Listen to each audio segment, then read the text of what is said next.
Okay, this is part 2 of September 2017 vinyl haul for rock.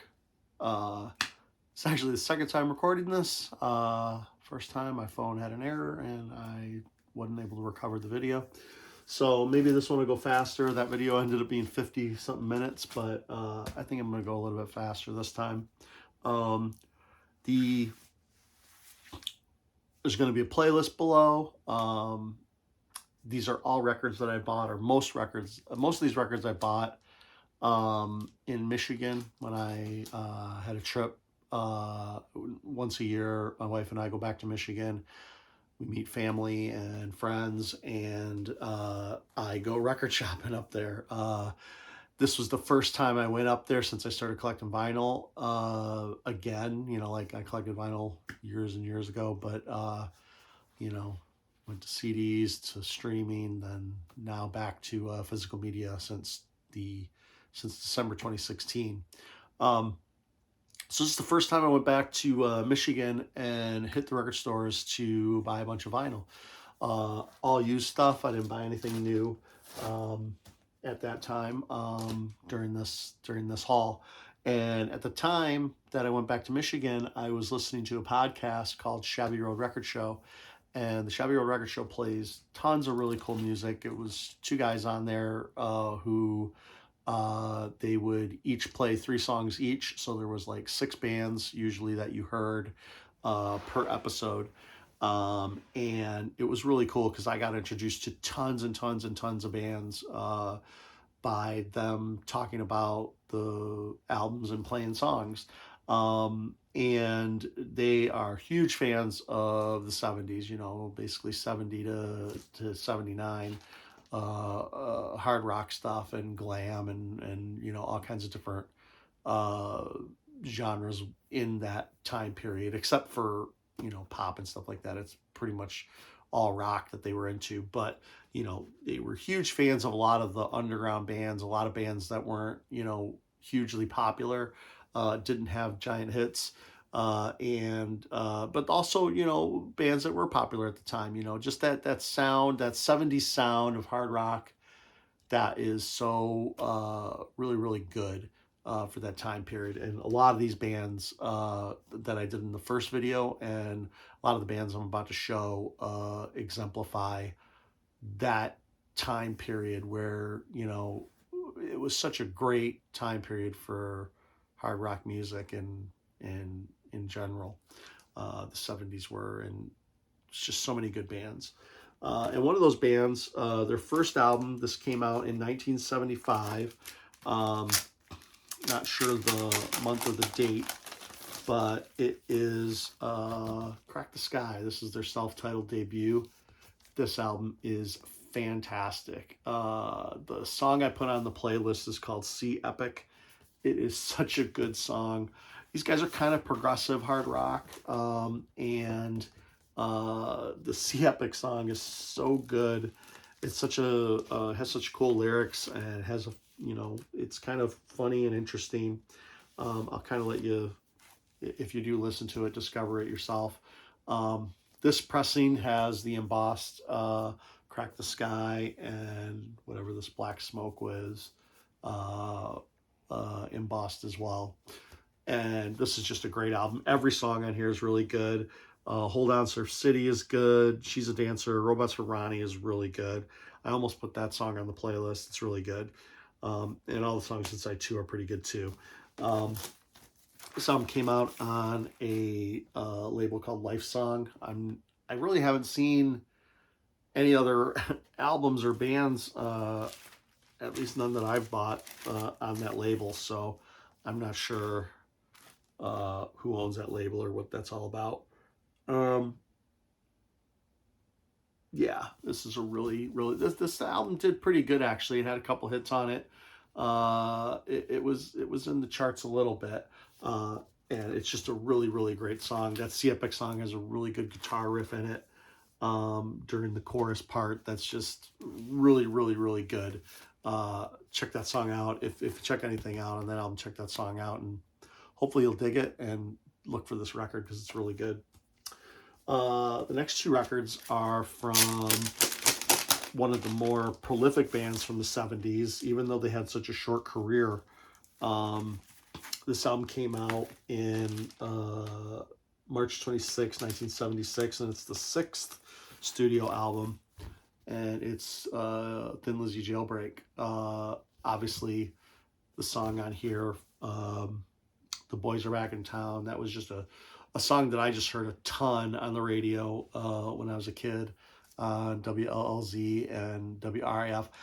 At that time, I don't recall hearing a lot of any of the other songs on this album or any other of the Thin Lizzy albums. I think they pretty much exclusively played that song.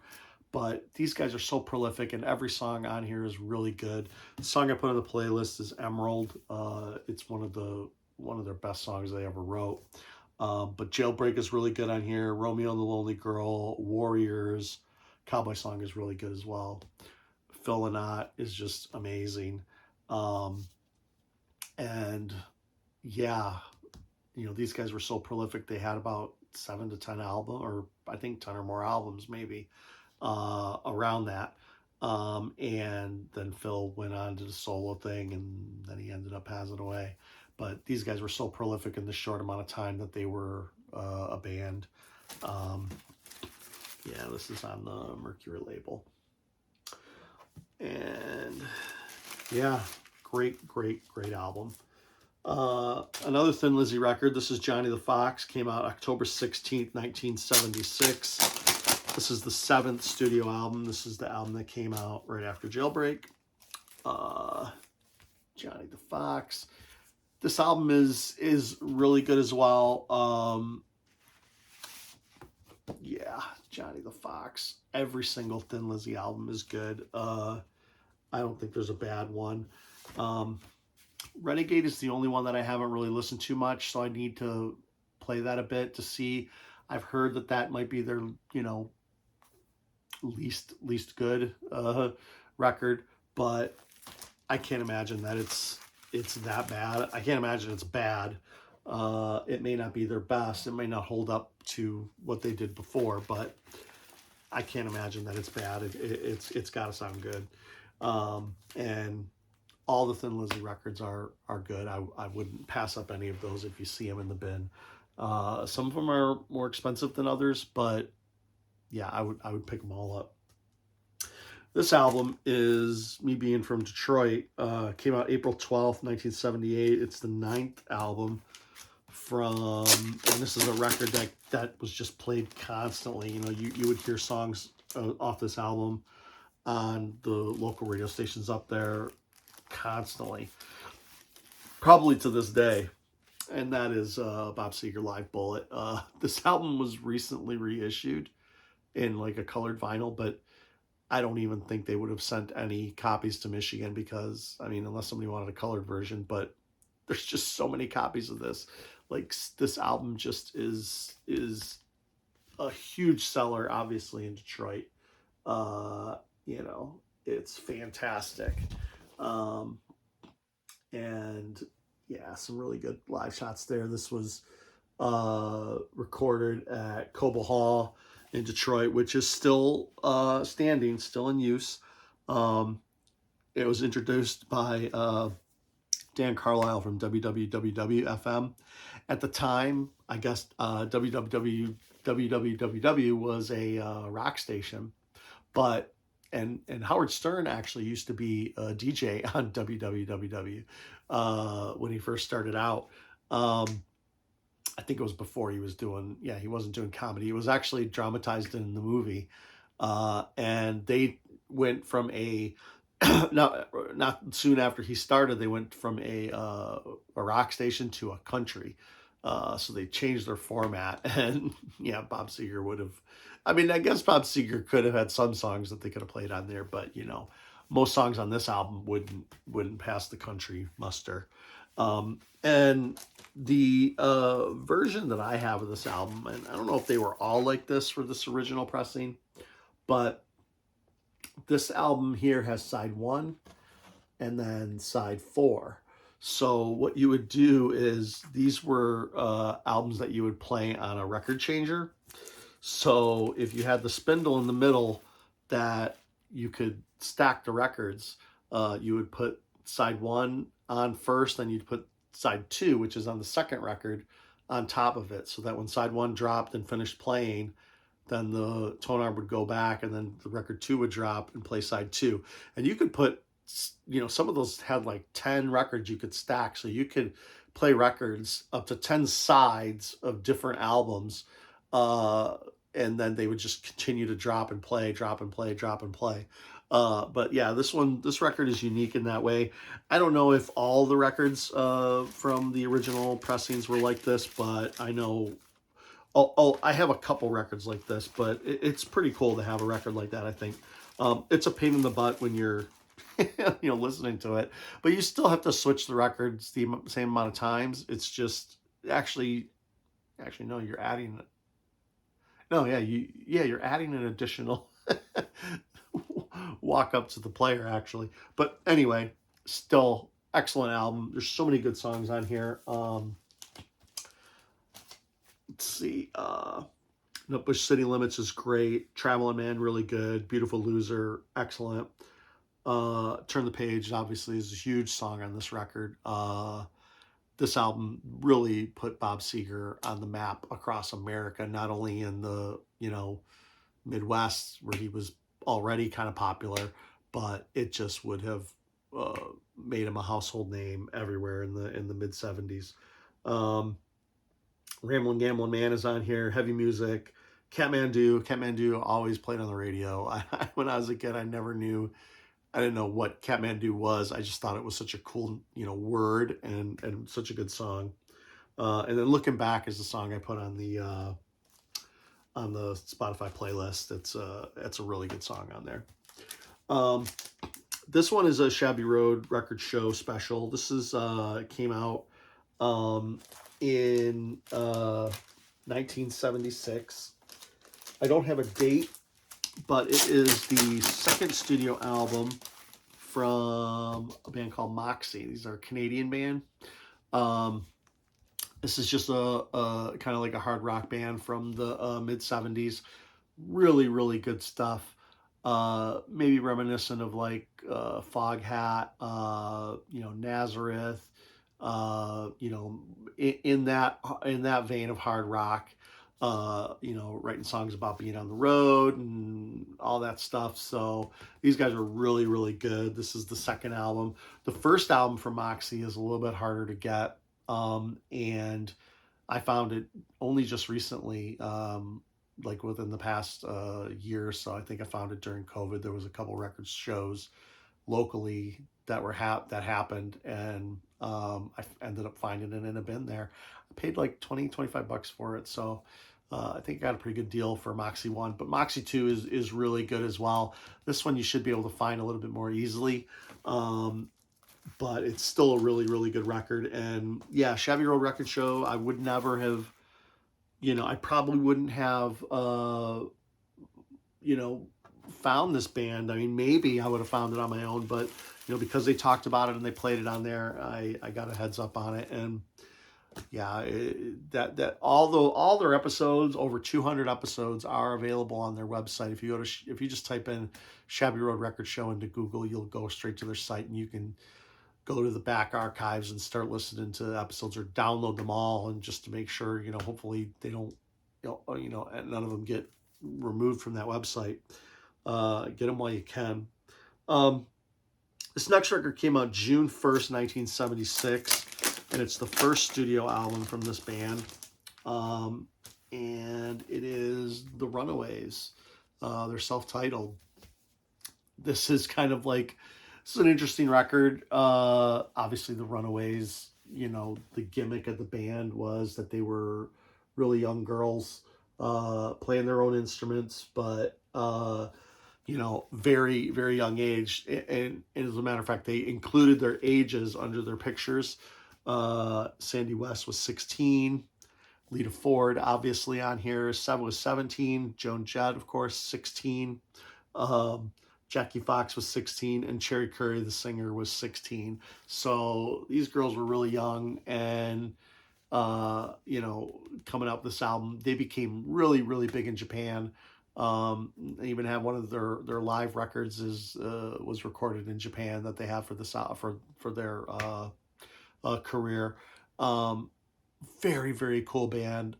Very, with the Kim Fowley stuff, that's all fucked up, but the band themselves, really good songs, really good music. Joan Jett, Lita Ford became, are still going today. And it's just really good stuff. All the Runaways records are good. None of them are bad. At least I don't think so. And yeah, they're kind of like, their gimmick. They're like the Shangri-Las of the 70s in a way, like they're kind of like a rebel band. And there's a song on here, the one I put on the playlist called Dead Injustice. And they do something that the Shangri-Las did in a couple of their songs where they have these breakdown sections where they kind of have this narration or this talking, this drama happens in the song. And yeah, Dead Injustice is one of those songs. It's, just, teenage girls or girls in, juvenile, being delinquent, having a rough time. But yeah, it's a great record. So many good songs on here. Obviously Cherry Bomb, it was the big hit, but almost all the songs on here are pretty good. And yeah, this is an original press, of the Runaways on Mercury. Really good album. Next album is Patti Smith Group. Radio Ethiopia came out in October 76. This is her second studio album. This is a pretty good record. There's one song on here, on side 2, the Radio Ethiopia. It's like 12 minutes long. It's kind of like experimental, noise rock. There's really not really a song structure there. Just kind of experimental arty song, and that song is not that great. You can listen to it a couple times, but the song that's on here, the Piston in the River, is the one I put on the playlist. So that song is amazing, and whole side 1 is really good, and the first 1 or 2 songs on side 2 is really good as well. Yeah, this is just a great album by Patti Smith, Radio Ethiopia. And this came out on the Arista Records. So this is an early or first press of that record. Just a really good record. Next record, it came out in 1976. It's the second studio album. I don't have an exact date for the release. And it's Mother's Finest. It's a good hard rock record. Kind of a hard rock funk record, also with the female singer, and yeah, it's kind of like it's got a male singer as well, and the album has a lot of horns and just hard rock stuff. This guy's actually toured with Aerosmith back in '76 when this album came out, and yeah, the song I put on there is Fire, which was one of the one of the hits on there. It's a pretty good hard rock record, has a little bit of a funk element to it, and it's on Epic. You can find this record really cheap. If you like Fire, it's good. If not, you can skip it. It's definitely not a must-have. These next 2 records are from Kansas. This first one came out October 21st, 76, and it's the 4th studio album from Kansas, and this is Leftoverture. This is a really good record. The songwriting, like this one has Carry On Wayward Son, which is a fantastic song, of course, and just a really good record. But the songwriting on this is okay. Like for the rest of the album, some of these prog records, like they have a couple hits on it, but then the rest of the album is kind of just okay. Kansas is like that too, but when I listen to this record, I'm a huge fan of Arion, the prog metal outfit from Denmark, and with his style of prog metal, with the keyboards, synthesizers, things like that, Kansas kind of really reminds me of that, and I think that the more I listen to this record, the more I'm going to like it. Uh, the last when I just listened to it before making these videos, I've been listening to everything as before I make them. That's why it took so long for this video to come out or me to make it, because there's like I have almost 80 records to listen to in order to kind of have these records fresh on my mind when I make the video. Even though I'm not saying that much about them, but certain records that I play, like they ones that I only played maybe a couple times when I first bought them, like I'm listening to them a little more critically because I want to talk about them. And these Kansas records, I really think that I'm going to listen to these a lot more from now on, because they're just really interesting. They're really good progressive rock records. And obviously I like the hits. I really do like the hits, and the hits are the best part of some of these albums, of these two Kansas records. I really do like those songs, but they do remind me a bit of a lot of that progressive rock or progressive metal that I've been listening to recently with some of the modern bands. And I really think some of these bands have listened to Kansas, or bands like that. That progressive sound, it's still being kind of made today with newer stuff. And that brings me to Point of No Return, which came out October 11th, 77. The next year, I think it was exactly a year too. The other one was October as well. So yeah, so they took 1 year, didn't even take a year off. They probably toured the fuck out of this and then made another record. And just, this one is the Point of No Return, which is a song that I put on the playlist. I put the hits on the playlist, but this one as well, it has some really interesting stuff going on. And I didn't play, I wanted to show here's the insert for Leftoverture. But yeah, this album, Point of No Return, Point of No Return has the Point of No Return song, which is really great. And this one also has Dust in the Wind, which is also a really great song. But yeah, I think these Kansas records, they're, at least these two in particular, I don't know if I'm going to explore much more, but I actually might, if I listen to these more and they really start sticking with me, I might check out more Kansas. I didn't think I would be saying that, but yeah, these records are kind of intriguing me right now. I'm really enjoying them. This one has a custom label on it. Yeah, so I really like it. I'm really enjoying these Kansas records. All right, the next record came out in 1977. It's the second studio album. I don't have an exact date that it was released. This is kind of a power pop band. This is Star's Violation. This is really cool stuff. I really, really like power pop right now, and this is kind of like the more early stuff before, like the Romantics, the Knack, those type of bands came out.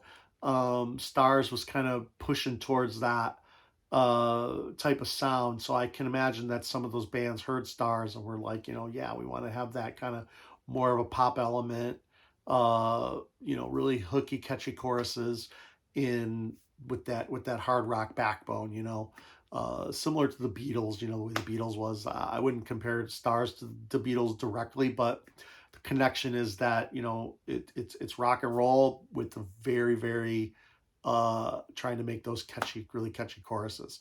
And Stars is really good. This is the second album. It's a pretty good album. I have all their stuff, I think. I have all their albums. I think I have 4 or 5.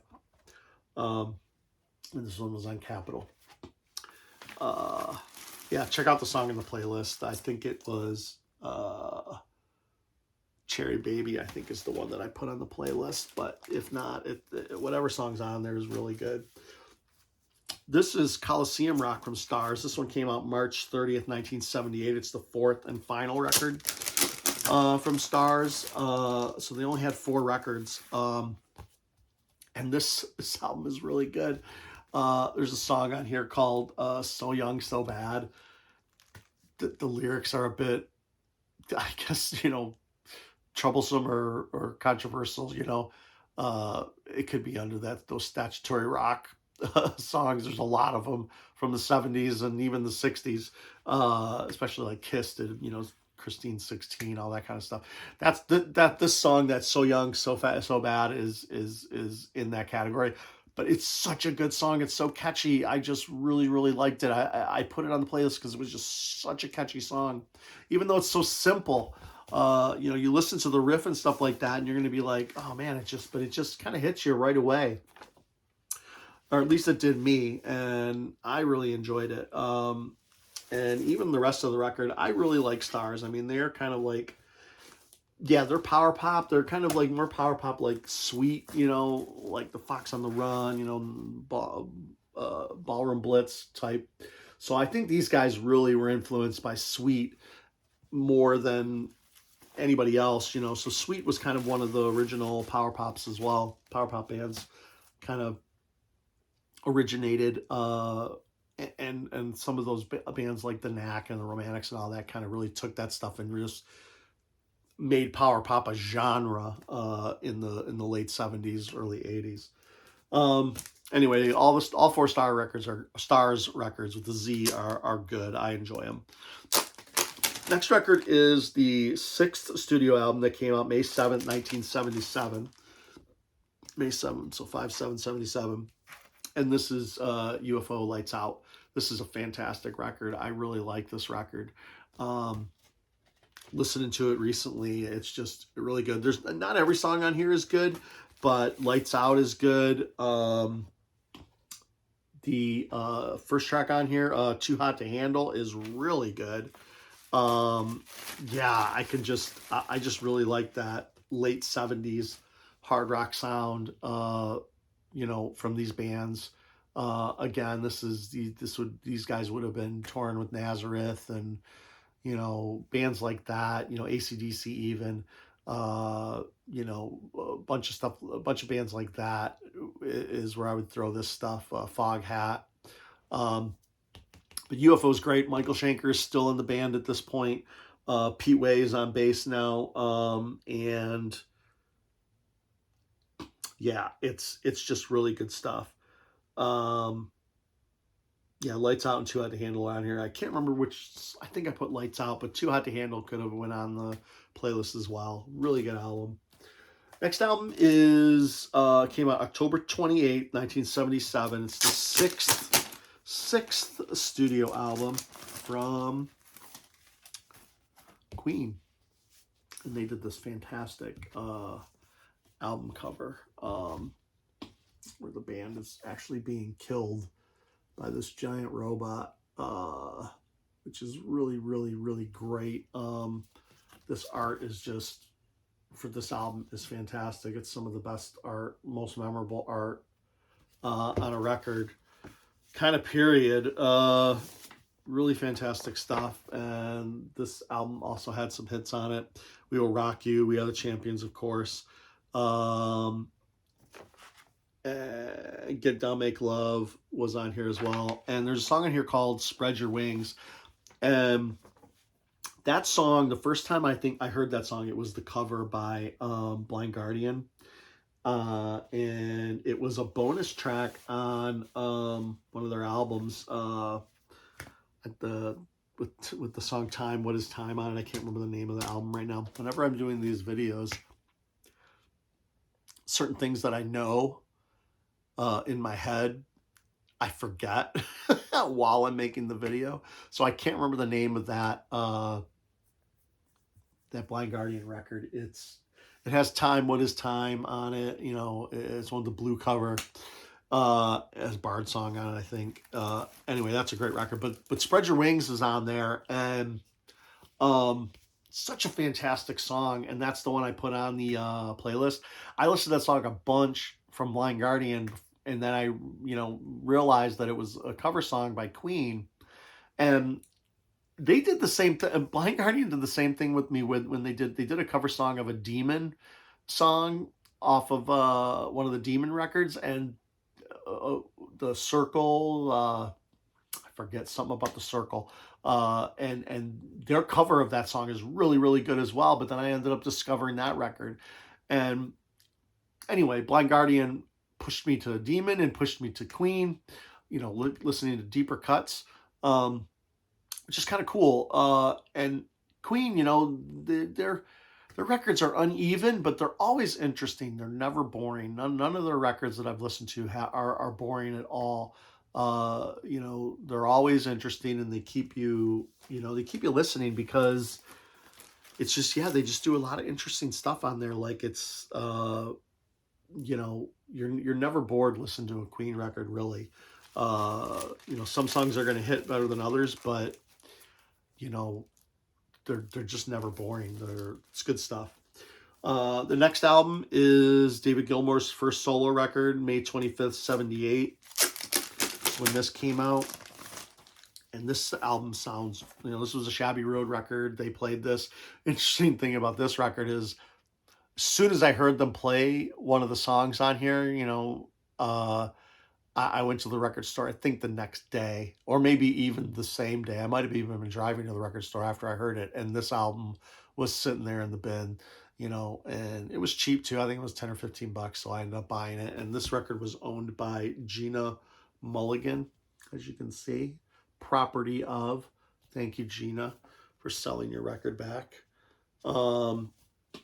And this is very, very much a Pink Floyd record. It really, obviously Gilmour was in Pink Floyd, so he's not going to sound that much different from Pink Floyd, but this could have been a Pink Floyd record easily.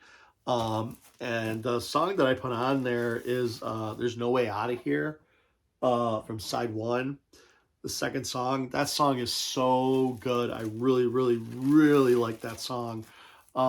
It's such a good song, and it really made me appreciate this record. I'm not a huge Pink Floyd fan, so I don't really like a lot of the, Pink Floyd solo, or not really solo, but the regular Pink Floyd stuff. I don't have any of it, really. I don't think I have any of it. And, I don't have The Wall. I don't have any of that stuff. I would probably want to get the earlier stuff if I did get the Pink Floyd stuff, but this David Gilmour record is really good. I really enjoy that. The next album came out January 5th, 1979. It's the third studio album from Elvis Costello and the Attractions. Again, I heard this on Shabby Road. They played Oliver's Army, and I really enjoyed that song. I enjoyed the story behind it, and it's kind of like an anti-war song. And yeah, it's really, really good stuff. This album, Peace, Love, and Understanding's on here. Another, basically, I mean, you could say it's anti-war, but also just, why can't we all just get along kind of bullshit. But anyway, obviously there's reasons for that. But yeah, Elvis Costello and the Attractions, this is really good stuff. I actually filed this stuff under Elvis Costello under my Power Pop. This is kind of like really some of the really early alternative rock stuff that started happening in the late 70s. This wasn't straight up rock and roll at all. I never heard this. I don't think I ever heard an Elvis Costello song on the radio, on WLZ or WRAF, the hard rock stations. I don't know where I would, college radio is probably where this stuff was played the most at the time that they came out. Because, maybe in the UK, they probably played it on the radio. But, yeah, I just never heard it on the radio in Detroit. So, yeah, I never really would have been exposed to it unless I went out and, found it myself or heard it, randomly somewhere. I don't know. But, yeah, really good record, Armed Forces. That's one of the better records from Elvis Costello and the Attractions. I really like the first Elvis Costello record as well. Next album is April 5th, 1980. We're in 1980 now. This is the second studio album from Pat Benatar. This record you can find in pretty much every used bin in every record store pretty much all the time. The one really cool thing about this record that I really like, obviously the hits, like side one is great, and Mike Chapman worked on this record as well. He worked on a record that I talked about earlier. Treat Me Right is on here. You Better Run, Hit Me With Your Best Shot, Hell Is For Children. Side one of this album is all hits pretty much, and Hell Is For Children, man, that's a powerful song. You know, when I was a kid, I never I never listened to the lyrics for that song except for Hell Is For Children. I never understood it. I just didn't get it. But now when I listen to it and I listen to the verses, yeah, it's a really powerful song. But the other thing on this album is that she does a cover of Wuthering Heights from Kate Bush.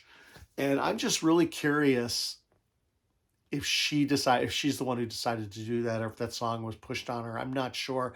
I really hope Pat Benatar was really into that song and just really wanted to do a cover of it, because it's so great that Kate Bush got, put on a million, millions and millions of selling copy record.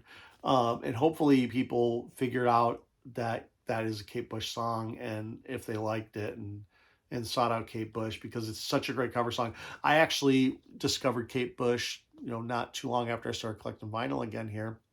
And, I think I'd heard some of her songs, but, I never really paid attention too much. And then I played this record one day, and it just went right through Wuthering Heights. And I was like, what?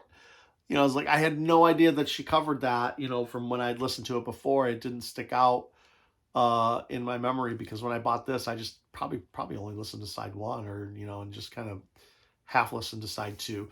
But yeah, now I pull this record out a lot, and I listen to it, and I just love that cover song. That's the song that I actually put on the playlist, because I think it's such a fantastic cover song of Wuthering Heights. Even though it sounds similar, it has a little bit of a harder, or a little bit of a rock, more rock in it than Kate Bush's version, but it still sounds very similar. So it's not incredibly unique version of the song, but I'm kind of glad that it's not, in a way.